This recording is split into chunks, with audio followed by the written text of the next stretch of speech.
Hi everyone, এটা ছিল আগের সানডের ভিডিও। আমরা যাচ্ছিলাম তারাপীঠ। যাওয়ার সময় ছোটোমণি, মেসো আর টুবলার সাথেও দেখা হলো, ওরাও যাচ্ছিলাম কারণ সৌভিকের মামার ছেলের বার্থডে ছিল। ও যেহেতু এবার মাধ্যমিক দিয়েছিল আর খুব ভালো রেজাল্ট করেছিল, সেই কারণে মামা মামি ওর জন্য ওর বার্থডেতে তারাপীঠে ভোগ দেওয়ার ব্যবস্থা করেছিল। আর সেই জন্যই আমরা সবাই যাচ্ছিলাম। যাওয়ার সময় তো বৃষ্টিও পড়ছিল হালকা হালকা, আর এরকম ওয়েদার তো আমার ভীষণ ভাল লাগে। এই তো বলতে বলতে পৌঁছেও গেলাম। এটা হলো ওই ভাইটা, ও ভীষণ শায়, সেই জন্য লজ্জা পাচ্ছিল।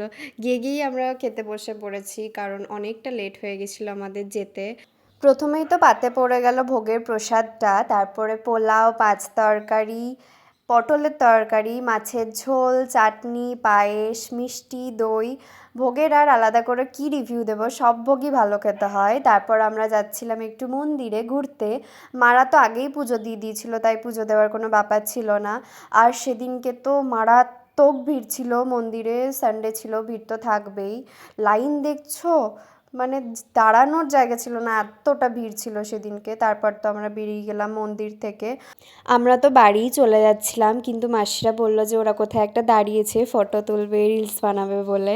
আর আমি তো ফটো তুলতে ভালোবাসি, তাই আমরাও সেই জায়গাটায় চলে এলাম। আমরা প্রথমে আটলার দিকে চলে গেছিলাম, ভাবছিলাম ওই দিকটাই আছে, কিন্তু বলল যে না, এই জায়গাটাই আছে। এই জায়গাটা তারাপীঠের মধ্যেই, আমি কোনো দিন যাইনি আজ অবধি, কিন্তু জায়গাটা খুব সুন্দর। ওখানেই আমরা কিছুক্ষণ গল্প করছিলাম, ফটো তুলছিলাম। ওখানে তো অনেকটা টাইম আড্ডা মেরে আমরা এবার বাড়ি যাচ্ছি।